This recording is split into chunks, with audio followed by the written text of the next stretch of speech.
Hey everybody, welcome back. It's Sean, Canadian Brew Channel.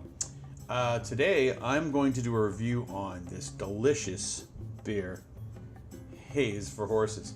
I'm solo today. You know, sometimes you can't get everybody together, the cavalry, to try your beers. This is one I'm going to put in a playlist because I did brew this, and this was from 21090 Brewing that inspired me to try this beer, to make it, and I kegged it.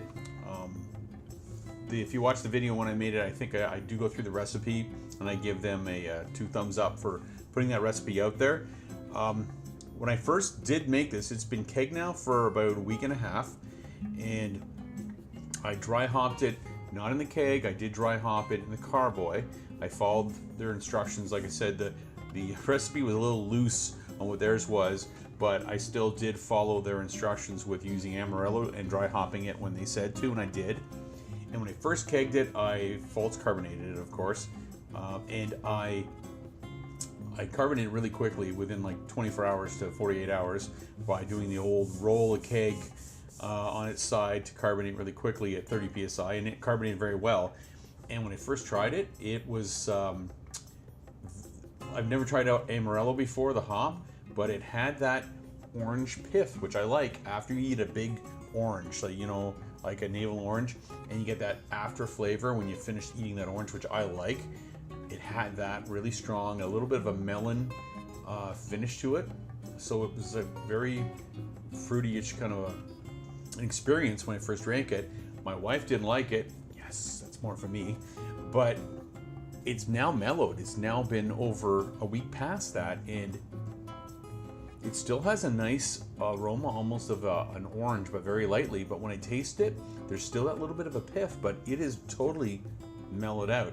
And I think now, unfortunately for me, my wife's going to try it, and she's going to like it, and she's going to help me drink the rest of the keg. But I'll tell you, it's a nice looking beer. It, see if I can get on the camera there. I didn't with this use any clarifiers in it at all, and it settled out pretty good.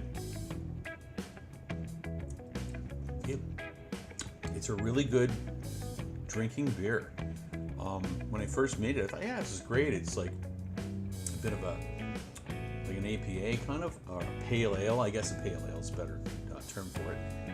But on the bittering scale, it still has that little bit of bitterness in the background, like you would if you've eaten an orange. You know, like not a tangerine, but like one of those big, thick oranges, you know, that just juice pours out. One of those. And you get that little bit of that bitterness left in the back of your tongue. It still has that, but it doesn't grab your tongue. It's just a very mellow bitterness, and then it slowly fades away. It still has a little bit of that flavor in the background, and but it's mellowed out more, and it has a bit of an orange smell to it. The aroma is really good. I do like the head retention on it is great. When I first poured this actually out of the keg, I personally, you know, if you've watched any of my videos, I like the more carbonated beers, specifically. It depends on the styles, of course. If it's a stout, I don't want that. But a lot of my beers, I seem to go toward the more carbonated, because I truly believe, and I've read other blogs and I've watched other videos, it does change how you feel the beer on your tongue, and changes, I think, how you perceive it, right? So this I'm definitely going to make again. This beer is great, and this one I'm going to make before it gets to summertime. And right now it's May, beginning of May. I forget what date it is today, and I think it's May 2nd. This beer is delicious.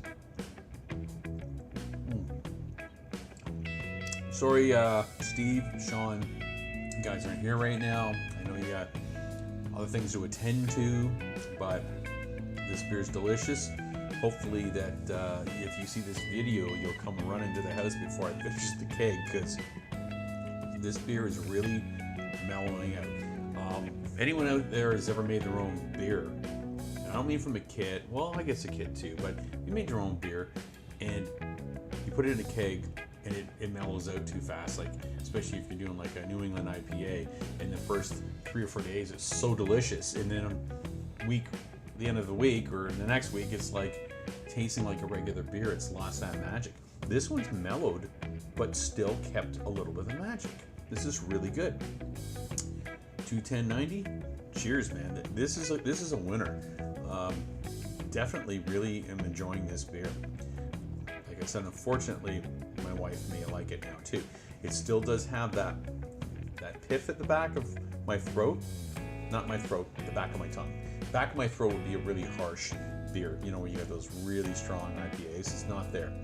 It's it's a rounding of the back of my tongue. Just like one of those big thick oranges, just with a big crust around it. It's delicious. Man, it's good.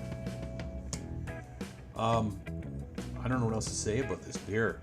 That's what I can say. And here's the best part: it's not a smash. I don't have the recipe in front of me, or do I over here? I don't know if I do over here. No, I don't. A smash. If anyone doesn't know what a smash is, when you hear me say, I'm doing a smash beer. Okay, it stands for single malt and single hop. Spell that out. Smash. This is a single hop beer. I used different kinds of malts and adjuncts because I didn't have everything exactly like the recipe asked for, but when you're a home brewer, you've got stuff sitting in your closet that has been sitting for 5-6 months, you don't want it to go stale, you'll use it. And if you brewed enough times, I've probably brewed about 75 batches of beer now. I know what I'm putting in, what it's going to do to my beer, and I can kind of tweak it, play with it, and usually it does pretty well. Once in a blue moon, you're going to get something that goes off a little awry, but it came out pretty well. So this isn't a smash beer, but if you're starting out home brewing, especially if you're, I don't want to just say all grain, but when I say not using kits, that you're picking your own hops, this is something to try. Is try just one hop in a recipe and try a different hop in a recipe, because the using different grains as well, malted grains, change the way beers feel in your mouth and also taste and the aroma. And so do the hops, but I think the hops really are that part that brings it up to that peak of being a beer. Without hops, remember I talk about yeast? You got your wort, and then you've got your hops. Of course, there's always your water and your water chemistry, and then you got your yeast. Without thinking of hops and just throwing whatever hops in, your beer is going to be all over the place. You could get away with just doing like a USO5 is one of my favorite yeasts. It's a dry yeast. It's easy to use, but people go, well, I've used USO5 and it's very bland. It doesn't do much, but I like it because I can do this kind of thing like this. So, sorry I'm rambling on here about this, but I get to use a yeast that I know what's going to do, and if you use standard malts that you know what they taste like, and then you start playing with your hops, you can start to learn what they're going to do for your beer. This one here, Amarillo, I am definitely sticking with. I've never used this hop before in my life. I am stuck on Amarillo. Unfortunately, when I bought it though in my brew shop, it's gone way up in price, and I'm hoping it comes back down. If it does, it does. It doesn't, it doesn't. But I digress.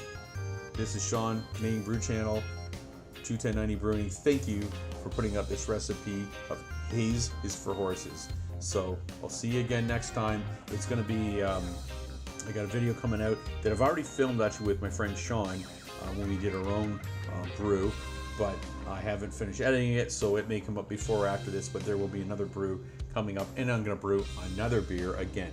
So there'll be another one coming up in another week or two. So till then, see you guys later. Have a great day. Cheers.